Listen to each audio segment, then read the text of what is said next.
Good morning বন্ধুগণ, welcome back to my channel Ankis blogs. আমি অঙ্কিতা নিয়ে চলে এসেছি আজকে একটা নতুন ব্লগ নিয়ে। বাজছে এখন সকাল 8:30, আর এখন থেকে আমি আমার ব্লগটাকে স্টার্ট করছি। তো চলুন বেশি কথা না বাড়িয়ে শুরু করে দিই আজকের এই ব্লগটাকে। আমি আমার মেয়েকে প্রত্যেক দিন সকাল 9টার সময় ওকে ব্রেকফাস্ট করাই, আর তেমনি আজকেও তাই ওকে ব্রেকফাস্ট করিয়ে দিচ্ছি। আজকে দুধ সুজি খাওয়াচ্ছি। এখন আমার মাম্মাম এমন হয়েছে, ওকে আমি 4টে টাইম খাওয়ালে 4টে টাইমই পুরো সারা মুখ, হাত, মাথা সব জায়গায় মাখে, আর 4বারই আমাকে পরিষ্কার করতে হয়।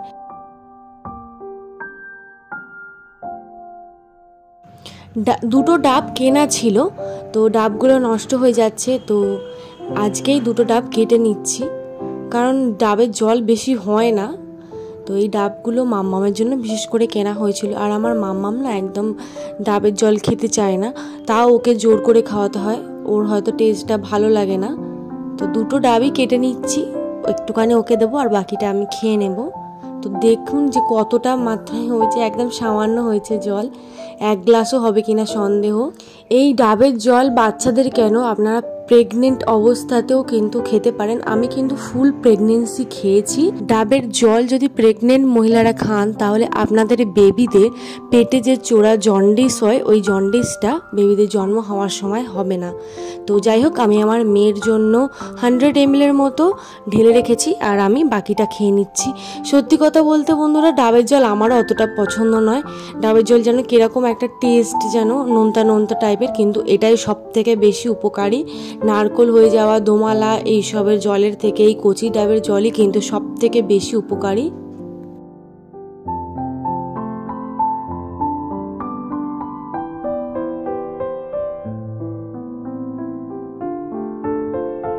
এরপর চলে এলাম কিছু জামা কাপড় কাচতে।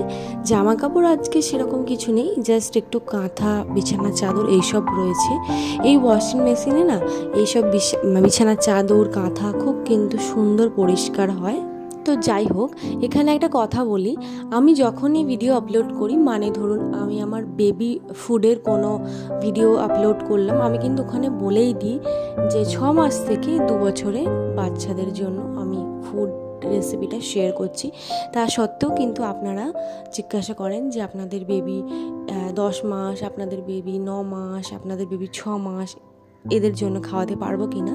হয়তো আপনাদের বুঝতে অসুবিধা হচ্ছে কি আমি বোঝাতে পারছি না, আমি নিজেই এটা বুঝতে পারছি না আর কি। সকালবেলা এইসব টুকটাক কাজকর্ম করার না একদমই সুযোগই পাই না। সময় পাই কিন্তু সুযোগ পাই না, কারণ আমার মেয়েটা না একদমই একা ছাড়ে না।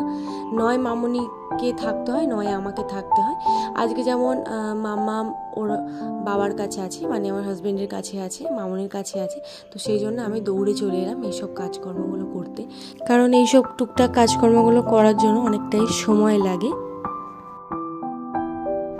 আপনারা হয়তো দেখে ভাববেন যে আমি একদমই এইসব ঘরটর পরিষ্কার করি না, কথাটা কিন্তু একদমই না। আমি যদি 2 দিন না পরিষ্কার করি তাহলে এই হাল হয়ে যায়, কারণ আমাদের পুরোপুরি রোডের ধারে বাড়ি না হলেও রাস্তার ধারে বাড়ি, মানে হচ্ছে টোটো, অটো, ছোটো ম্যাটেরো, বাইক, হেনা তেনা এইসব গাড়ি চলতেই থাকে।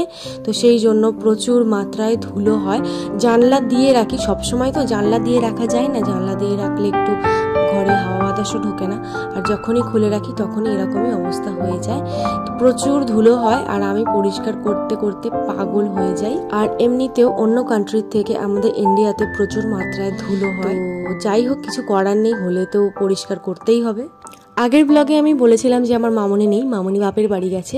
তো বাপের বাড়ি থেকে উনি এতগুলো দেশি ডিম কিনে নিয়ে এসছে। আমাদের এখানে তো পাওয়াই যায় না বলতে গেলে, তো এখনো পর্যন্ত গ্রামে টুকটাক পাওয়া যায়, মানে মুরগি টুরগি বিক্রি হয়, আর মুরগি বিক্রি হলে আর কি, মানে পোষে আর কি, তো তার জন্য ডিমও পাওয়া যায়। তো মামনি বললো যে আমি এইভাবে ধরি, একটা ছোট্ট করে ফটো তুলে না, তো ফটো তুলতে গিয়েই ভিডিও উঠে গেছে।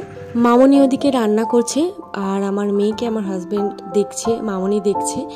তো এবারে আমি এই বেসিনটা পরিষ্কার করে নিয়ে তারপরে স্নান করতে যাব। স্নান নয়, আজকে বাথরুম ক্লিনিং করার ব্যাপার আছে। উইকে 1 টাইম আমরা বাথরুমটাকে ক্লিন করি, আর করতে যাচ্ছি যখন বেসিনটাও পরিষ্কার করে নিই। বেসিনটা কিন্তু সপ্তাহে 1 বার না, 2 থেকে 3 বার আমি ক্লিনিং করি, কারণ এইসব জিনিসগুলো পরিষ্কার পরিচ্ছন্নতা রাখাটা খুবই দরকার, কারণ এইগুলো থেকে অনেক কি বলবো, হাইজেনিক মেনটেন করতে হয় এগুলোতে। তো যাই হোক, এখন আমি পরিষ্কার করে নিই টুকটাক।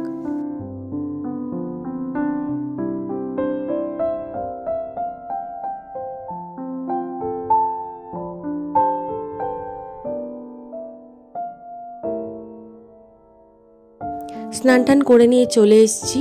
তো মামনি এখানে রান্না করছে, মাছের ডিমের তরকারি করছে, মানে চচ্চড়ি বলতে গেলে, আর দেশি ডিমের ঝোল হবে হয়তো, জানি না মামনি কি করছে, কারণ মামনি সম্পূর্ণ রান্না করছে। আর দুপুরবেলা টাইমটাতে মামনি রান্না করে বেশিরভাগ দিন, আর আমি সন্ধেবেলা করি টুকটাক। তো মামনি যা করছে করুক, আমি যাই মাম্মামের কাছে। তো লাভলাভের এই ওয়াটার বটলটা আমি কিনেছিলাম মাম্মামের জন্য, কারণ ওর জল খেতে একটু অসুবিধা হচ্ছে, মানে দুধ খাওয়ার ফিডিং বোতলে। তো তার জন্য আমি এই স্পেশালি এই বোতলটা কিনেছি। ভীষণই ভালো, এতে করে জলের ফ্লোটাও ভালো, ওর জল খেতে সুবিধাও হচ্ছে। এতে জল খাওয়ার জন্য ভীষণই ভালো, সত্যি কথা, আপনারা একবার ট্রাই করে দেখতে পারেন। 6 মান্থ প্লাস থেকে এই বোতলটা ইউজ করা যাবে। বিছানার অবস্থা থেকে নিশ্চয়ই ভাবছেন যে আমি একদমই পরিষ্কার করি না, কথাটা কিন্তু একদমই নয়। আমি যখনই পরিষ্কার করি তার কিছুক্ষণ পরে এরকম অবস্থা হয়েছে, কারণ আমার মাম্মাম টেনে টেনে যেখানে যেটা পাবে সেটা ধরে টানবে, চাদর ধরে টানবে, যা পাবে সব কিছুই টানাটানি করে ও।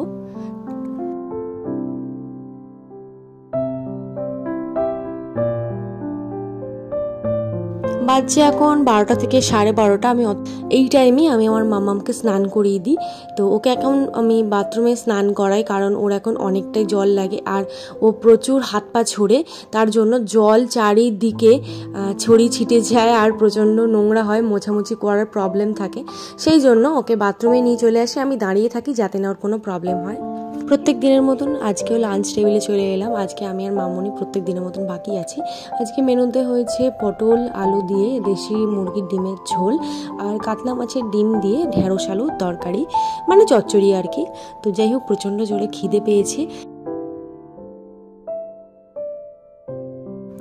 সন্ধেবেলা সেরকম কিছুই করার থাকে না।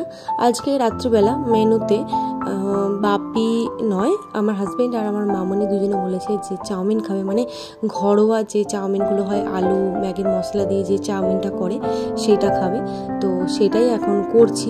আমি খাবো না, আমি দেখি আমার নিজের জন্য আমি কি রান্না করি, কারণ রাত্রিবেলাটা ময়দা টয়দাটা আমি একটু অ্যাভয়েড বেশি করে চলি, মানে একদমই যে করতে পারি তা নয়, মানে চেষ্টা করি আর কি রাত্রিবেলা ময়দাটা অ্যাভয়েড করতে। আমাকে একজন কমেন্টে জিজ্ঞাসা করেছিলেন যে আমি আমার মেয়েকে রাত্রিবেলা ওকে ডিনার করানোর পরে আরও কিছু খাওয়াই কিনা। তো না, রাত্রিবেলা আমি 10টার সময় ওকে আমি ডিনার করিয়ে দিই, তারপরে ওকে আর কিছুই ভারী কিছু খাওয়াই না। এমনিতেও বড়দেরও ভারী কিছু খেতে নেই, তো বাচ্চাদেরকে কেন খাওয়াবো। টুকটাক ব্রেস্ট ফিড করে, টুকটাক বলতে কি 3-4 বারের মতো ব্রেস্ট ফিড করে, আর কিছুই ওকে খাওয়াই না। আর আপনাদেরও মানে খাওয়ানো উচিত নয়, কারণ যতই হোক হজম হতে অসুবিধা হয়। আর বেবিদের চেষ্টা করবেন 9টা থেকে 10টার মধ্যে ডিনারটা কমপ্লিট করিয়ে দিতে, কারণ ওদেরও একটা হজম হওয়ার টাইম লাগে, কারণ ওদের হজম শক্তিটা আমাদের বড়দের থেকে অনেকটাই আলাদা।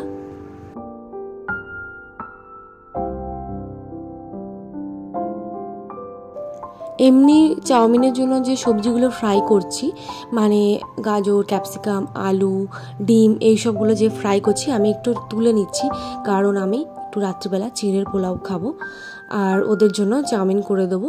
তো ওদেরটাকে করে দিই, তারপরে আমি আমার চিড়ের পোলাওটা খাবো, কারণ চিড়ের পোলাওটা বেশ গরম গরম খেতে ভালো লাগে। আর ম্যাগির মশলা ছড়িয়ে দিয়েছি, ম্যাগির মশলা দিলে কিন্তু চাউমিনের টেস্ট ভীষণ ভালো হয়ে যায়। ওদের চাউমিন বানানো রেডি, আর আমি আমার চিড়ের পোলাওটা রেডি করছি। চিড়ের পোলাওটা করে তারপরে আমি চাপা দিয়ে রেখে দেবো, কারণ এখন আমি খেতে পারবো না, মাম্মামকে খাওয়াবো তারপরে আমি খাবো। তো কড়াতেই রেখে দিলে গরম থাকবে। চাউমিন হয়ে গেছে, চাউমিনটা সবাইকে সার্ভ করে দিয়েছি। তো আমার হাজব্যান্ডের খাবার এটা, তো মামনি আর আমি দুজন মিলে একসাথে খাবো। তো এখন আমি মাম্মামকে খাওয়াচ্ছি বলে মামনিকে বলেছি, মামনি তুমি খেয়ে নাও, তারপরে আমি খাচ্ছি। তো এখানেই ভিডিওটাকে বন্ধুরা শেষ করছি। আই হোপ যে আপনাদের ভালো লেগেছে। যদি ভিডিওটা ভালো লেগে থাকে তাহলে অবশ্যই লাইক করবেন, কমেন্টে জানাবেন যে কেমন লাগলো, আর আমাদের চ্যানেলটাকে প্লিজ সাবস্ক্রাইব করে দিতে ভুলবেন না। ফিরবো নতুন ভিডিও নিয়ে। ধন্যবাদ, শুভরাত্রি।